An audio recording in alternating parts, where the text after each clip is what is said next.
Estas sustancias químicas que llamamos drogas, pues existen desde los albores de la humanidad.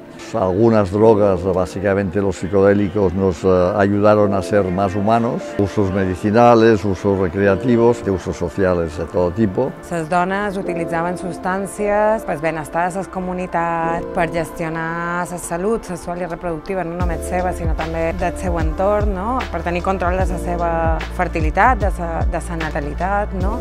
También por placer. En casi todas las sociedades ha habido sus formas distintas de control, esos que llamamos informales. Uno va aprendiendo a comer, a comportarse y entre estas cosas aprende también a cómo utilizar esto que nosotros hemos llamado como drogas.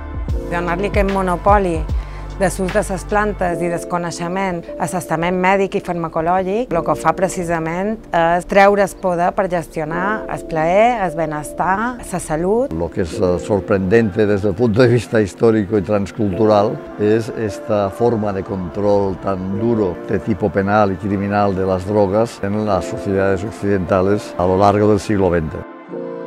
One of the biggest harms of drugs are not in the substance itself, but in the social context, based on a faulty paradigm. Drugs are menacing our society. Determined by the policies that our politicians create. En nom d'aquesta suposada bona voluntat d'un món lliure de drogues, de salvar la humanitat de la tentació, s'han provocat molts efectes perniciosos, comportant més danys i riscos que el propi consum de drogues. La guerra contra las drogas, que lleva 50 años en marcha y no ha provocado ningún cambio, e incluso los derechos de las personas cada vez están más mermados. Claro. I'd be happy to slaughter him. Public enemy number one in the United States is drug abuse. Precisamente hoy, hace 50 años, un 26 de junio de 1971, la OMS creaba las leyes de este prohibicionismo.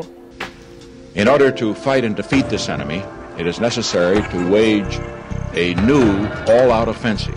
Una ley que, salvando una persona, mata a 1 millón de ellas. Imaginaros lo que es la criminalización de las personas que usamos drogas a nivel general de toda la población. Se suma, ¿no?, en un entorno de opresión patriarcal. Evidentemente hay un estigma muchísimo mayor sobre las mujeres que utilizamos drogas, muy relacionado con nuestros roles sociales y función de maternidad.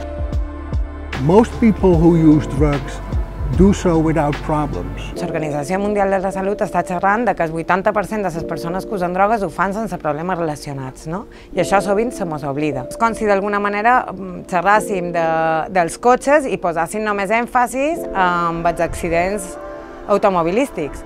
People that do have problems with their consumption of drugs have a history, for example, of trauma, and that history is not like addressed by current policies, but is like strengthened by current policies. La gente que en verdad utiliza la droga encuentra el amor en ese lugar porque no lo encuentra en ningún otro sitio. Necesitan eso, es la atención y más paciencia que se le tiene que dar al prójimo y no al revés.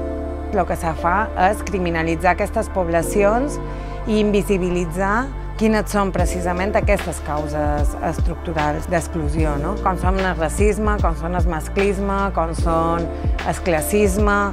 El 80% de les persones empresonades ho estan per delictes relacionats per drogues. Hay que parar esta situación de vulnerabilidad que tienen las personas usuarias y la persecución que estamos sufriendo. Yo, por ejemplo, estoy encausado, me piden 6 años de prisión. 32 años nos piden a todos los miembros de la asociación. Perseguir a las personas usuarias solo trae problemas para la pròpia societat. I sembla com que fa por que la societat o la població estigui empoderada, informada sobre els consums de drogues i tot el que hi ha al voltant. Fer un canvi en la relació amb les persones usuàries, algo tan elemental com el respecte. Començant a parlar de prevenció per un consum més responsable i menys riscós. ¿Qué sirve prohibir una droga que se va a acabar consumiendo igualmente en cualquier calle, en cualquier barrio venden drogas, en todos los barrios venden drogas? El prohibicionisme opera a través de la por, de la culpa, i això comporta la invisibilització de molts consums, amb la qual cosa la gent està consumint sense tenir cap mena d'informació. Al estar en un mercado opaco, ilegal, están adulteradas y ofreciendo servicios de análisis y servicios de reducción de riesgos y daños, intentamos amortiguar el daño de la propia política que hay contra las drogas. Lo que mata es lo prohibido. Aquest prohibicionista ens està negant la possibilitat d'educar amb tots aquests processos. El Safe Supply consiste en el suministro compasivo de opioides, una dispensación segura, una alternativa a otros programas de reducción de daños que no están funcionando para reducir la violencia, para reducir la criminalización y la estigmatización de los usuarios de drogas. Quan traguem les drogues de l'equació, podrem centrar-nos en el que són els principals problemes, en defensar i en garantir els drets humans de totes, però especialment de les poblacions més vulnerabilitzades.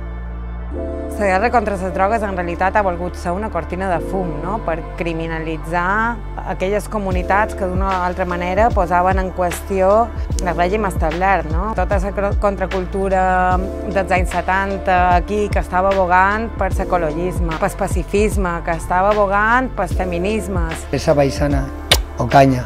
Y son cosas que tienen que salir a la superficie porque no son cosas que se pueden esconder.